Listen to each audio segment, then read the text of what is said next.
আগামী দিনে একটু ঠান্ডা হলে, বৃষ্টি হলে আলুর দাম হয়তো আমার ব্যক্তিগত ধারণা একটু অল্প হলেও বাড়তে পারে, এবং সরকারও চিন্তা ভাবনা করছে বিভিন্ন দিকে কিভাবে কি আলুটা নিয়ে কি করা যায়। গম, কিছু সরিষা বা এসব চাষ করলে আলু চাষটার পরিমাণটা একটু কম। আর 2 নম্বর হচ্ছে উচ্চ ফলনশীল আলুটার যদি চাষটা আমরা কম করতে পারি, তাহলে এই আলুতে আগামী দিনে কিছু ভালো দেখলেও দেখা যেতে পারে। নমস্কার, আপনারা দেখছেন ইন্ডিয়া পটেটো নিউজ। আজ আমরা আলুর বাজারের পরিস্থিতি পরিদর্শন করতে এসেছি বাঁকুড়া জেলার কোতুলপুর থানা অন্তর্ভুক্ত দেশরা এলাকার রাধারানী হিমঘরে। আজকের গড় কোয়ালিটি রেডি জ্যোতি আলুর বাজার দর, বন্ডের দাম ও আলুর ভূত ভবিষ্যৎ নিয়ে কি বলছেন বাঁকুড়ার দেশরার আলু চাষি এবং ব্যবসায়ীরা, সরাসরি শুনে নিন। প্রতিবেদনটি নিয়ে আপনার মতামত কমেন্টে লিখুন। চ্যানেলে নতুন হলে চ্যানেলটি সাবস্ক্রাইব করুন, সঙ্গে ফেসবুক পেজটি ফলো করে নিন। প্রতিবেদনটি শেয়ার করে দেশ বিদেশের সমস্ত কৃষক ও আলু ব্যবসায়ীদের কাছে পৌঁছে দিতে কিন্তু ভুলবেন না। নমস্কার দাদা। নমস্কার, আপনার নামটা একটু বলুন। আমার নাম হারাধন মন্ডল। আপনি বাঁকুড়া জেলার কোতুলপুর থানার যে দেশরা ইউনিটের রাধারানী হিমঘর রয়েছে, এই ইউনিটের কোন পদে রয়েছে? আমি সভাপতি পদে রয়েছি। গতকাল ঈদ ছিল, আজকে শুক্রবার সকাল সকালই দেখতে পাচ্ছি যে আলু একদম বস্তাবন্দি হচ্ছে। কি ব্যাপার, মানে এটা কি কালকে রেডি হওয়া আলু রেডি হচ্ছে আজকে নাকি? না না, আমাদের রাত্রে ঢেলে দেওয়া হয়েছে, অল্প আলু পড়লে রাত্রে ঢেলে দেওয়া হয়, ওই জন্য সকাল করে শুকিয়ে গেছে বলে সকাল করে রেডিটা হয়ে যাচ্ছে। মানে ড্রাইটা কখন হয়? মানে শুকোতে তো মোটামুটি সময় লাগে কিছুটা। না, ওইটা রাত্রে ঢালে দেওয়া হয় পড়ার পরে। সকালে বাছাই হয় 8টা থেকে। সকালে বাছাই হয়ে মোটামুটি 12টার মধ্যে রেডি কমপ্লিট হয়ে গেল। হ্যাঁ, 12টার মধ্যে হয়ে গেল। আজকে মোটামুটি আপনাদের এই দেশটা ইউনিটে বা দেশটা মোকামে রেডি যে জ্যোতি আলুর কি দাম হচ্ছে আজকে? ওই 650-60 টাকার মধ্যে ধরুন। এক কুইন্টাল? হ্যাঁ, কুইন্টাল 650 টাকা থেকে 660 টাকা কুইন্টাল। কুইন্টাল, এটা গড় কোয়ালিটি আলু। হ্যাঁ, গড় কোয়ালিটি জানি। আর ধরুন গড় কোয়ালিটি আলু যেগুলো ধরুন ক্যাটি এবং কাটপিস হচ্ছে, তার কি দাম আছে? কাঠ পিসের দাম আপনার ওই 60 থেকে 65 টাকা। শুধু 60 থেকে 65? হ্যাঁ, আর ক্যাটিও এখন তো বিক্রি কেউ করে না, রিলোড করছে। আর যেগুলো বিক্রি হচ্ছে গরু খাবারের জন্য, সেগুলি আপনার ওই ধরুন 80 থেকে 100 টাকার মধ্যে।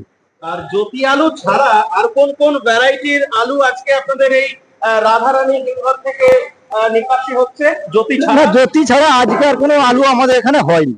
কোবরাজ বেরোচ্ছে না? না, পৌরাজ নাই, চাষ নাই বললেই চলে। আর আজকে জ্যোতি আলুর ফ্রি বন্ডের কি দাম আছে দাদা? ওই 35 থেকে 36 হাজার। 35 থেকে 36 হাজার টাকা বন্ডের দাম। 200 বস্তা হিসেবে? হ্যাঁ, প্যাকেট গাড়ি মানে ওইটা 200 বস্তা হিসেবে। মার্কেট কি একটু কমে গেল নাকি? একটু কমের দিকে আছে, টেন্ডেন্সি কমের দিকে। নতুন সরকার এসেছে, মার্কেট কমে যাচ্ছে কেন বা কম কেন? ভাব মানে সেন্টিমেন্ট মানুষের গরম, কিন্তু মার্কেটের পরিস্থিতি নরম কেন? চাহিদা কম আছে বাজারে। আলু তো ব্যাপক হয়েছে সারা ভারতবর্ষ জুড়ে, যার ফলে অতিরিক্ত ফলনের ফলে আর আলুটা যখন এখন মাঠেও কিছু কোথাও কেমন আলু শোনা যাচ্ছে যা আছে, তাহলে এখন চাহিদা অনেক জায়গায় কম আছে, যার ফলে আপনাদের এই যে রাধারানী হিমঘর, এই রাধারানী হিমঘরের আশেপাশে আরো যা মোকাম আছে, রামডিহা, জয়রামবাটি বা কোতুলপুর, সে সমস্ত এলাকায় মোটামুটি আজকে মার্কেট কিরকম কি আছে? ওই রকমই 50 থেকে 60 টাকা সর্বোচ্চ। 650 থেকে 660 টাকা প্রতি কুইন্টাল গড় কোয়ালিটি। আপনাদের এখানে ডালা বাছাই হয় না? ডালা বাছাই হয়নি, খুব কম হয়, কখনো কেমন কম হয়, অল্প স্বল্প হয়। হ্যাঁ, অল্প স্বল্প। আপনাদের এই যে আলু যেগুলো প্যাকেটিং হচ্ছে, টোটাল এগুলো কোথায় কোথায় গিয়ে বিক্রি হবে, রাজ্যের মধ্যে বা রাজ্যের বাইরে? রাজ্যের বাইরে বলতে উড়িষ্যা কোথাও যাই এখন, আর এইখানে আপনার দুবরাজপুর, সিউড়ি এগুলো দিয়ে যায়। মানে বীরভূম? হ্যাঁ, বীরভূম। ওইদিকে এখান থেকে আলু যায়? হ্যাঁ, যায়। ধরুন বাংলার বাইরের রাজ্য মানে ভিন রাজ্যে এখন আলুর চাহিদা কেমন আছে বা বেচা কেনা কেমন হচ্ছে? চাহিদা খুব একটা নেই, তাহলে আলুর দামটা একটু বাড়তো বা আলুটাও পড়ার বাড়তো। আলু তো একবারই কম পড়ছে চাহিদা কমের জন্য। এই চিত্রটা শুধুমাত্র আপনাদের এই হিমঘর বলে নয়, না। মোটামুটি দক্ষিণবঙ্গে এখন সব হিমঘর খুলেছে। হ্যাঁ, সব এই চিত্রটা গোটা দক্ষিণবঙ্গ জুড়ে দেখতে পাওয়া যাচ্ছে। আপনার কি মনে হচ্ছে উত্তরবঙ্গেও হিমঘর খুলে গেলে মার্কেটটা কি হতে পারে, টোটাল মানে বাড়বে? মার্কেটটা সব খুলে গেলে বাড়ার আশা খুবই কম আছে, অতিরিক্ত আলু লোড আছে, যার ফলে মার্কেট তো বাড়ার তো কোনো লক্ষণ দেখতে পাচ্ছি না। আলু তো কম পড়ছে এখন, যার ফলে মার্কেটটা মনে হচ্ছে ঠিক আছে। আলু যদি বেশি পড়তে থাকে তখন হয়তো চাহিদা একটু বাড়বে, কিন্তু আলুও বেশি পড়বে, মার্কেট যে খুব বিশাল কিছু বাড়বে বলে মনে হয় না। এই স্টোরে আলু রাখার ক্যাপাসিটি কত? এই স্টোরে এবছর মোটামুটি লোড হয়েছে আপনার ওই 75-78 মতো, 5,75,000 থেকে 78,000 বা 5,75,000 থেকে 78,000 লোড হয়েছে। প্যাকেটের মতো লোড হয়েছে। লোড হয়েছে, বেশ বড় স্টোর। হ্যাঁ বড় স্টোর। বড় স্টোর। আর এই স্টোরের মোটামুটি শেডটাও তো প্রচুর বড়। হ্যাঁ একদম শেড ক্যাপাসিটি কত? মানে 5,500 5,500 প্যাকেট আলু একসঙ্গে এখানে বাছাই করা যাবে। হরদেব সিং সাংঘার এস মার্কা ও সুখজিৎ সিং ভাট্টির বি মার্কা আলু বীজ বিক্রয়ের বিশ্বস্ত প্রতিষ্ঠান ঘোষাল এগ্রিকালচার এন্টারপ্রাইজ। দীর্ঘ 1 দশকেরও বেশি সময় ধরে প্রতিটি কৃষকের বিশ্বাসের আরেক নাম ঘোষাল এগ্রিকালচার এন্টারপ্রাইজ। খুচরো ও পাইকারি বীজ বিক্রয় করা হয়। প্রযত্নে শম্ভুনাথ ঘোষাল। আমাদের 2টি কাউন্টার আছে। হরদেব সিং সাংঘার এস মার্কা পিওর কাউন্টার ধনিয়াখালী হল স্টেশনের কাছে ঘোষাল মার্বেল সন্নিকট, এবং সুখজিৎ সিং ভাটির বি মার্কা পিওর কাউন্টার বেলমুড়ি হাটতলা হুগলি। এছাড়াও আমাদের বেলমুড়ি হাটতলার কাউন্টারে মাহিন্দ্রার কলম্বো আলু পাওয়া যায়। Mobile number 9434301523। Original Bhatti S, GS, KF, কেতন, জেএফ, এনএএফ, টিএফ সহ বিভিন্ন নামি দামি উচ্চ ফলনশীল সেরা পাঞ্জাব আলু বীজ মানে তারকেশ্বরের সারদা আলু বীজ ভান্ডার। আইটিসি টেকনিক ও হিমালিনী ও মাহিন্দ্রা কোম্পানির কলম্বা স্পেশাল বীজের সেরা পরিবেশক তারকেশ্বরের সারদা আলু বীজ ভান্ডার। প্রোপাইটার প্রদ্যুৎ কুমার দাস। ঠিকানা টিসি রোড, তারকেশ্বর নতুন bus stand, Hooghly. Phone number 9434011411 অথবা 9933442118। নমস্কার। নমস্কার, আপনার নামটা একটু বলুন। সমরেশ নেমো। পরিচয়টা একটু দিয়ে দিন। আমি এই দেহরার রালানি ইউনিটের কমিটি সদস্য। আপনাদের এই যে হিমঘর, আমরা জানি এটা হচ্ছে কৃষক পেল্ড হিমঘর, মানে এই হিমঘরে যে আলুটা থাকে অধিকাংশটাই কৃষকদের আলু। এই বছরের চিত্রটা কি? এবছরও তাই হয়েছে। এবছরও কৃষকদেরই বেশি পরিমাণ আলুটা আছে। মানে যেটুকু আলুটা মানে আর এখন ধরুন তাহলে যেমন অন্যান্য জায়গার কৃষক এবং ব্যবসায়ী দাদারা বলছে যে এখন চাষি আলু বের করছে না বললেই চলে। ন্যূনতম যেটুকু বেরোচ্ছে সেটা বেশিরভাগই কৃষক বা হিমঘর মালিকদের ব্যবসা হিমঘর মালিকদের নিজস্ব সংরক্ষিত আলু। আপনাদের এখানেও কি একই চিত্র? একই চিত্র। কৃষক খুব অল্প স্বল্প অভাবী, তারা না এখন হয়তো যেটুকু বিক্রি করছে। এখন আলু তো কাঁচাতে আলুর ফসলের দাম পায়নি, খুবই কম পেয়েছে। তারা অভাব তো আছে, মানুষের দরকার আছে, কিছু কেমন অল্প স্বল্প করে বিচ্ছে, চাষিরাও অল্প স্বল্প বিক্রি করছে। এই বছরে 4 মে গণতান্ত্রিক রায়ে নতুন সরকার গঠিত হয়েছে। নতুন সরকারের কাছে সাধারণ মানুষ থেকে শুরু করে কৃষক, আলু ব্যবসায়ী, হিমঘর মালিক প্রত্যেকেই বিভিন্ন রকম জনকল্যাণমুখী মানে প্রকল্পই বলুন বা বিভিন্ন রকম জনকল্যাণমুখী কাজের আশা করছে। আপনারা আলু সমাজের কোন কোন উন্নতির দিকগুলো সরকারকে ঠিক করার অনুরোধ রাখবেন? হ্যাঁ, আমরাও আমাদের ব্যবসাদার সমাজও সেটা আশা করছে। কারণ এরই মধ্যে আমাদের যে কৃষি মন্ত্রী দিলীপ বাবু মহাশয়ের সঙ্গে আমার ব্যবসাদার সমিতি বসেছে, এবং উনি ব্যবসাদার সমিতিকে কথাও দিয়েছে, আলুটা নিয়ে চিন্তা ভাবনাও করছে। আর নতুন সরকারের বয়স তো মাত্র এই 22 দিন হচ্ছে। এখনই যে আলু দাম বাড়বে, আর এখন অতিরিক্ত গরম, মানে টেম্পারেচার হাই, আর ফাঁকে কিছু আলুও আছে অল্প স্বল্প, সেটা 1 সপ্তাহের মধ্যেই আশা করছি শেষ হয়ে যাবে। এখন এই গরমের জন্য আলুটাও কম খাচ্ছে, আলুটাও কম বেরোচ্ছে।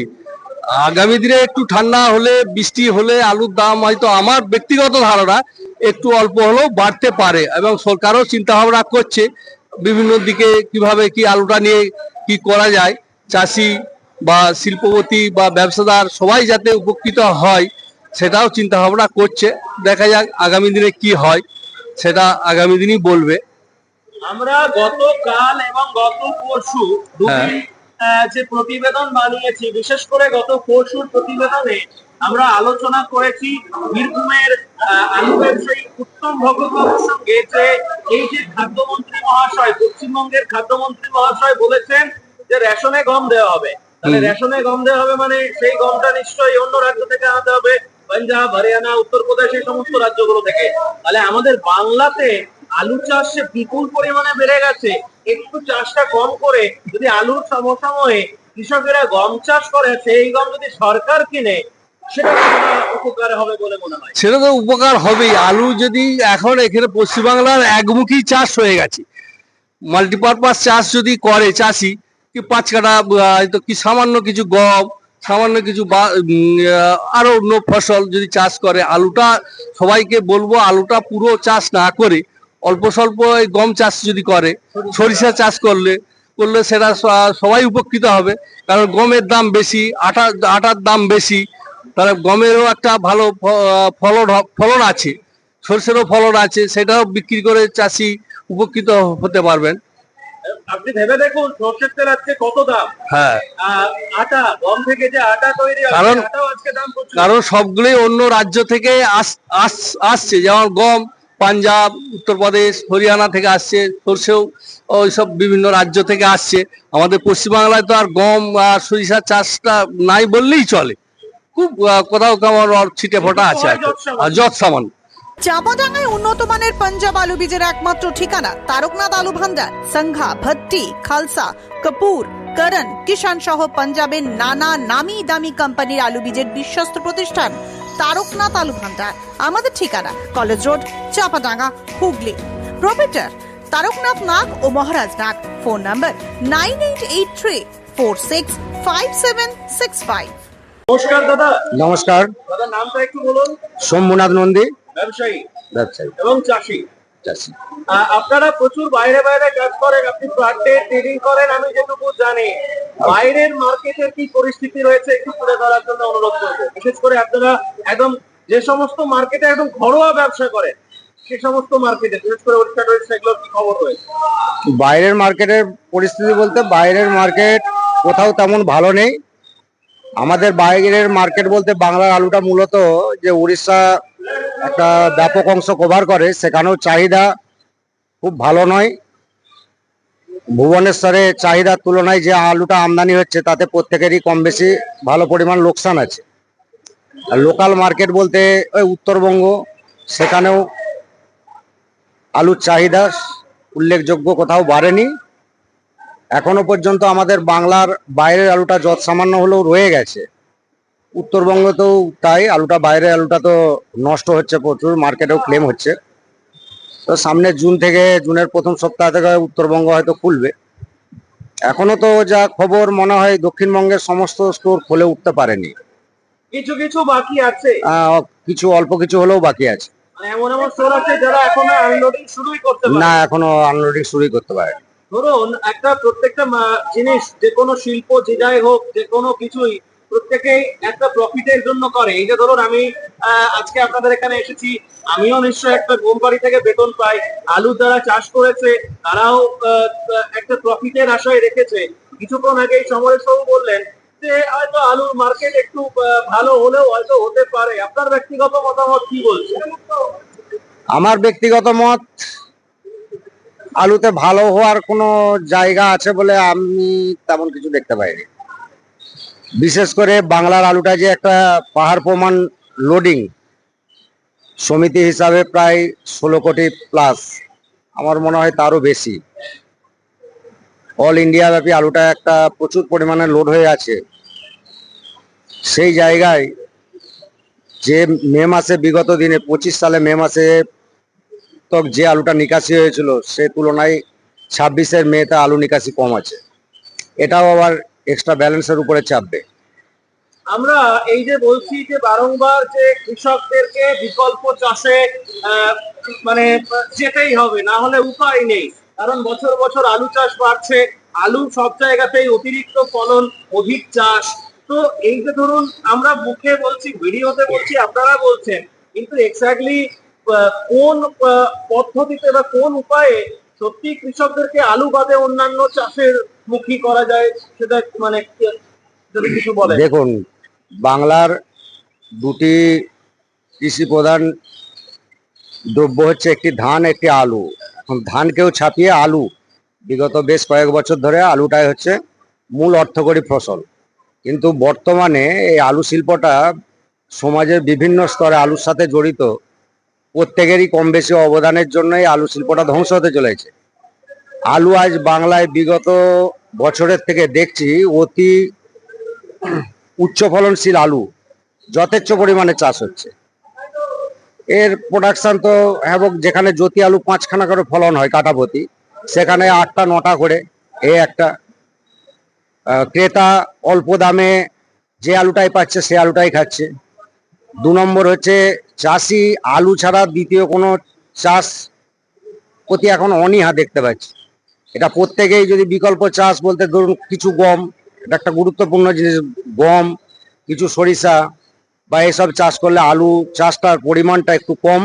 আর 2 নম্বর হচ্ছে উচ্চ ফলনশীল আলুটার যদি চাষটা আমরা কম করতে পারি, তাহলে এই আলুতে আগামী দিনে কিছু ভালো দেখলেও দেখা যেতে পারে।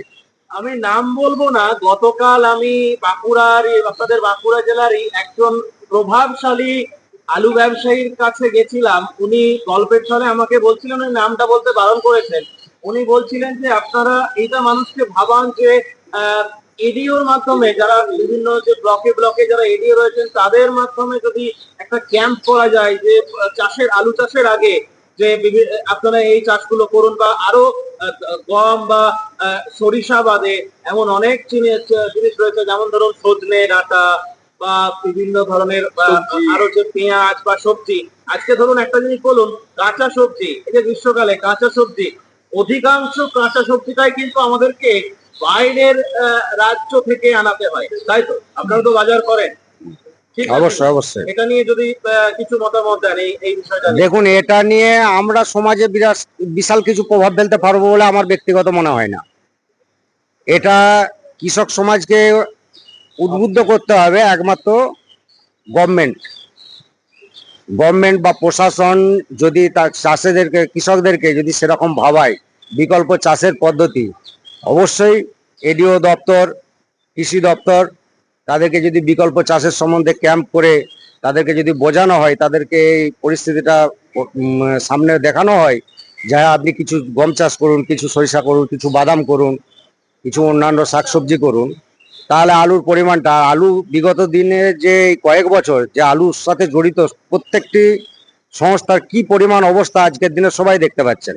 কি স্টোর মালিক, ব্যবসায়ী সমাজ, চাষি সব ধ্বংসের মুখে।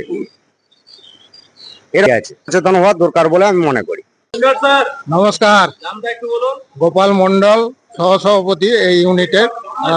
সভাপতি। হ্যাঁ, এই যে ধরুন আমরা প্রত্যেকে আশাবাদী যে বাংলায় এখন ডাবল ইঞ্জিন সরকার হয়েছে, তো কৃষকদের মনে একটা ভাবনা চিন্তা রয়েছে, বা যারা আলু সংরক্ষক তাদের মনে একটা ভাবনা চিন্তা রয়েছে যে ডাবল ইঞ্জিন সরকারের আমলে বাংলায় আমরা ডাবল প্রফিট বা ডাবল লাভ পাবো। এটা নিয়ে আপনার মতামত? হ্যাঁ, এটা নিয়ে আমাদের মাননীয় মন্ত্রী, কৃষিমন্ত্রী দিলীপ বাবু আমাদের ইউনিয়নের সঙ্গেও আলোচনা করেছেন, বা এটা নিয়ে ভাবনা চিন্তা করছেন যে কিভাবে কি করা যায়, আলুর যাতে দাম বাড়ে, যাতে সংরক্ষণকারী, চাষি, ব্যবসাদার, স্টোর মালিক প্রত্যেকেই উপকৃত হয়, সে ব্যাপারে ওনারা একটু চিন্তা ভাবনা করছেন। আমরা বলবো যে আলু যাতে বাইরে রপ্তানি করা যায়, বাইরের কান্ট্রি ইয়েতে যে আমাদের উদ্বৃত্ত আলু এবছর লোড হয়েছে, সেটা যাতে বাইরে কিছু রপ্তানি করে করা যায়, এইসব করে যদি কিছু দামটা বাড়ানো যায়, এটাই আবেদন করবো আমরা সরকারের। ধরুন আলু উঠে গেছে, হিমঘরে ঢুকে গেছে, এখন মাঠে আপনাদের এই দেশরা মোকামের আশেপাশে যা মাঠ রয়েছে, সেখানে তো এখন কি চাষ হচ্ছে? এখন বেশিরভাগটাই হচ্ছে তিল চাষ হয়েছে, কিছু বোরো ধান চাষ হয়েছে, বেশিরভাগটাই তিল চাষ। তিলের কিরকম ফলন হবে ভাবছেন? তিলের ফলনটা ভালোই হতো, কিন্তু এই সময় যে তিলের যে দানাটা পুষ্ট হবে এই সময় বৃষ্টি নাই, যার জন্য তিলের ফলনও মনে হচ্ছে মার খাবে কিছু। আমি সত্য দাদা জানি না, যারা চাষ করেছেন তারা বলতে পারবেন। কমেন্টেই দেখছি কয়েকজন বিগত কিছুদিন লিখছেন যে বাদামের দাম নাকি এখন ভালো পাওয়া যায়। আচ্ছা, এটা কি ঠিক জানা আছে? হ্যাঁ এটা একটু শুনতে পাচ্ছি আমরা। যে মার্কেট বাদামের এখন বর্তমানে ভালো চাহিদা রয়েছে। হ্যাঁ, বাদামের চাহিদা রয়েছে, বাদামের এখন তো চাষটা, বাদাম উঠছে চারদিকে। হ্যাঁ বাদাম উঠছে, বা বাদামের চাষটাও আমার মনে হচ্ছে যেন চারদিকে ঘুরে দেখি যেটা চাষ হয়, বাইরে একটু ঘুরি তো তাতে দেখছি যে বাদাম চাষটাও তুলনামূলক একটু কমও হয়েছে। কম হয়েছে আগের বছর যাচ্ছে তার থেকে তার চেয়ে একটু কম হয়েছে, তার জন্যই মার্কেটটা একটু বাড়ছে, চাহিদার তুলনায় যোগানটা কম। সেই জন্য। হ্যাঁ, এই অনুষ্ঠানে সম্প্রচারিত সমস্ত বক্তব্য বক্তাদের নিজস্ব ব্যক্তিগত মতামত। এই অনুষ্ঠান বাজারের নির্ধারক নয়। অনুগ্রহ করে ব্যবসায়িক পদক্ষেপের পূর্বে নিজের বিচার বুদ্ধি কাজে লাগিয়ে সিদ্ধান্ত নিন। আলু রাখা বাজারগত ঝুঁকি সাপেক্ষ। আলু রাখার পূর্বে ইন্ডিয়া পটেটো অ্যাপ থেকে বিগত বছরের লোডিং আনলোডিং রিপোর্ট ও তার পরিপ্রেক্ষিতে আলুর দামের ওঠানামা দেখে নিন। আলুর সব খবর এখন একটা অ্যাপেই। আলুর প্রাত্যহিক বাজার দর, আলুর সর্বভারতীয় বাজার দর, আলুর সকালের বাজার দর, লোডিং আনলোডিং রিপোর্ট, বিগত 10 বছরের আলুর তথ্য, সারা ভারতবর্ষের 20,000 আলু চাষী ও ব্যবসায়ীদের তথ্য এখন আপনার হাতের মুঠোয়। প্লে স্টোর থেকে আজই ডাউনলোড করুন India potato market rate app. 2012 সাল থেকে প্রতি মুহূর্তে আপনার সঙ্গে।